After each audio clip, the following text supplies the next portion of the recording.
मित्रांनो, गिनी गवत turning point आहे दूध व्यवसायामधला, जो की आपला दूध व्यवसाय लॉसमधून प्रॉफिटमध्ये कसा घेऊन जातो गिनी गवताची वैरण वापरून ना, ते व्हिडिओमध्ये बघणार आहे.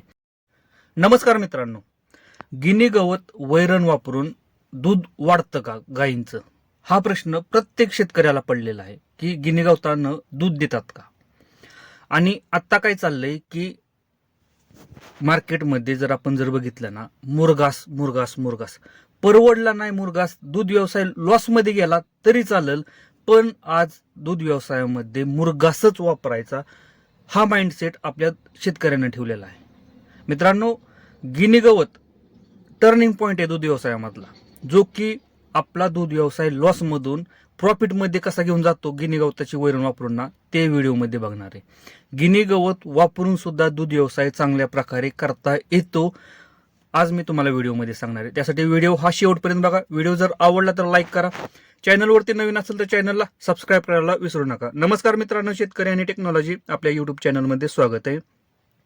बघा मित्रांनो, आत्ता काय झालंय की प्रत्येक सीझनला असू द्या किंवा प्रत्येक टायमिंगला मुरघासा शिवार पर्यायच नाही. रील्समध्ये बघितलं, युट्यूबवरती बघितलं, इंस्टाग्रामवरती बघितलं किंवा एखाद्या गोठ्यावरती जर जाऊन बघितलं ना, मुरघासा शिवार पर्यायच नाही, हाच ऐकायला भेटते, ह्याच गोष्टी ऐकायला भेटतात.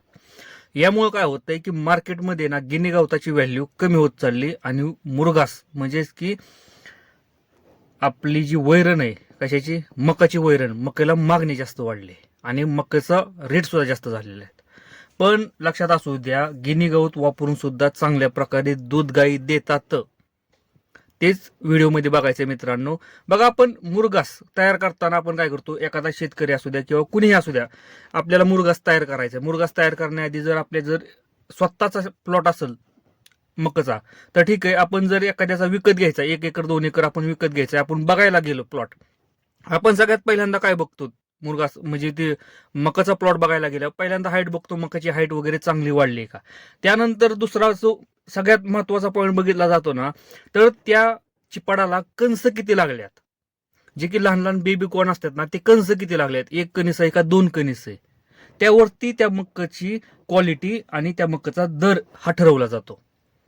आता बघा, कणीस बघितल्यानंतर आपला शेतकरी काय करतो की कणीस सोलून बघतो. सोलून का बघितलं जातं, ते कणीस निबार तर झालं नाही ना, म्हणजे एकदम हार्ड जे बी तयार झाल्यात, हार्ड झाले असतील ना, तर त्या मकाचा काहीच उपयोग नाही. तर ते बी कशा प्रकारे पाहिजेत, एकदम कवळ पण नाहीत पाहिजेत, नकानं दाबल्यानंतर त्यातून दूध निघलं पाहिजे, अशी मका आपण निवडतो. आता मला एक गोष्ट सांगा मित्रांनो, जर तुम्ही प्लॉट बघायला गेला आणि त्या मकाला, त्या चिपाडाला कणीसच नाही लागलं किंवा कणीसच नाही, तो प्लॉट तुम्ही विकत घेणार आहे का? त्या मकाचा प्लॉट तुम्ही विकत घेऊन मुरघास बनवणार आहे का?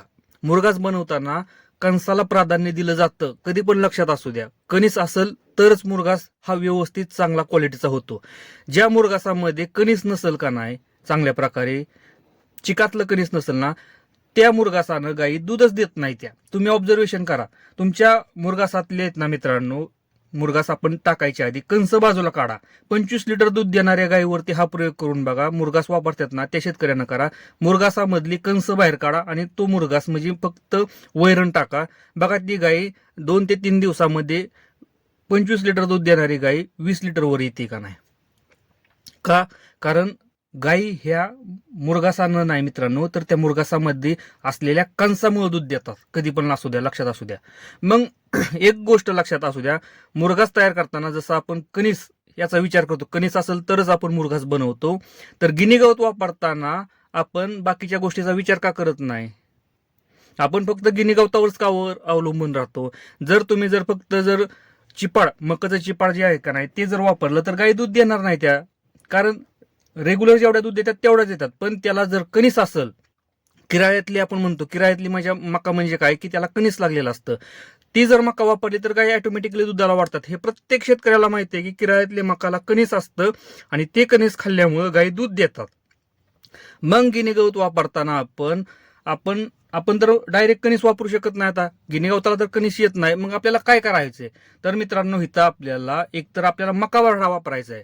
तुम्हाला दूध व्यवसाय करायचा आहे, प्रॉपर दूध व्यवसाय करायचा आहे ना मित्रांनो, तुमच्याकडे प्लॉट कमी आहे, जमीन कमी आहे ना, तुम्ही गिनी गवत वापरा. गिनी गवत वापरत असताना एखादी गिरण घ्या आणि त्यावरती मका भरडा करून आपल्या त्या कणसाच्या जागेवरती आपल्याला मका घालायची, मकाचा भरडा वापरायचा आहे आपल्या खुराकामध्ये. तुम्ही गिनी गवत वापरा, मका भरडा वापरा दूध व्यवसायामध्ये, ऑटोमॅटिकली दुधाला गायी वाढतात, ऑटोमॅटिकली दुधाला वाढतात. बघा जिथं बारली चालू आहे का नाही, मक्याची बारली चालू आहे, तिथं गायी भरपूर प्रमाणात दूध देतात, भरपूर प्रमाणात दूध देतात. का देतात? कारण तिथं लोक गिनी गवत वापरून सुद्धा मकाची बारली वापरतात. कारण मका म्हणजे काय, एक प्रकारे ते कणीसच आहे, पूर्ण भिजलेलं असतं, मुरलेलं असतं. आणि ती बारली वापरल्यामुळे काय होतं की ती ज्या कणसामधून न्यूट्रिशन भेटतात तेच त्या बारलीमधून भेटत असतात. एक गोष्ट लक्षात असू द्या, तीच एनर्जी, तीच ताकद भेटत असते आणि त्यामुळं तिथं गाई दूध देतात. बघा जिथं ज्या गोट्यावरती बारली वापरली का नाही त्या गोट्यावरती गाई दूध देतात. ज्या गोट्यावरती मुरगास वापरला, ज्या मुरगासामध्ये कणस आहे ती त्या गोट्यावरती दूध देतात. पण आपण काय करतो की गिनी गवत वापरताना आहे ना ह्या गोष्टींचा विचारच करत नाही की फक्त गिनी गवत वापरून दूध देणार नाही. त्या गिनी गवताबरोबर आपल्याला एकतर बारली वापरा, मकाचा भरडा वापरा. फक्त मकाचा भरडा आणि बारली वापरायचं नाही, आपल्याला गोळी पेंड सुद्धा वापरायची. मोठ्या गोट्यांवरती तुम्ही जर गेला ना मित्रांनो, मोठ्या गोट्यांवरती जर बघितलं आपण तर तिथं काय केलेलं असतं की मकाचा म्हणजे आपली मुरगास वापरतात, मुरगास वापरून सुद्धा मित्रांनो गुळी पेंड वापरली जाते. जर मुरगासामुळे जर गाई जर दूध देत असते तर त्या लोकांना गुळी पेंड वापरले असते का? कधीच वापरले नसते ना. तरी ती लोक गुळी पेंड बघा त्यांच्याकडं एवढ्या पिशव्या असतात, तिथं ट्रकानं जिथं 100-200 गाय आहेत ना तिथं जर तुम्ही विचार केला ना तर डायरेक्ट गाडीनं पिशव्या येतात, गाडीनं 100-200 पिशव्या तिथं डायरेक्ट खाली केल्या जातात. का केले जातात? मग तुमच्या गोठ्यामध्ये जर मका मुरगास वापरून जर गाई जर दूध देत असतील तर तुम्हाला ह्या गोष्टी वापरल्या गेल्या नाहीत पाहिजेत ना, गोळी पेंड वापरले नाही पाहिजे तुम्ही. पण तिथं गोळी पेंड वापरली जाते मित्रांनो. का? कारण त्या शेतकऱ्याला माहिती आहे की मुरगासा म्हणणं दूध तर देणारच, जे की त्याच्यामध्ये कणीस आहे, पण आपल्याला एक्स्ट्रा दूध काढायचं असेल तर आपल्याला गोळी पेंड सुद्धा वापरावं लागेल. म्हणून मित्रांनो ज्या टायमिंगला आपण गिनी गवत वापरतो ना त्या टायमिंगला मकाचा भरडा वापरा, मकाचा भरडा नसेल तर बारली वापरा आणि त्याचबरोबर आपल्याला गोळी पेंड सुद्धा वापरायची. याचा मिक्स रेशिओ जर आपण जर व्यवस्थित केला ना त्या गोठ्यामधल्या गायी 100% दूध चांगल्या प्रकारे 25+ गायी दूध देतात गिनी गवताव सुद्धा. 25+ गिनी गवताव दूध देणाऱ्या गायी गोट्यामध्ये आहेत. असं नाही की गिनी गवत वापरल्यामुळे गाई दूध देत नाही. त्यावरती आपल्याला चांगला आहार पण दिला पाहिजे, चांगला खुराक पण दिला पाहिजे मित्रांनो. खुराकानं गायी दूध देतात. मित्रांनो व्हिडिओ जर आवडला तर लाईक करा, चॅनलवरती नवीन असेल तर चॅनलला सबस्क्राईब करायला विसरू नका. धन्यवाद.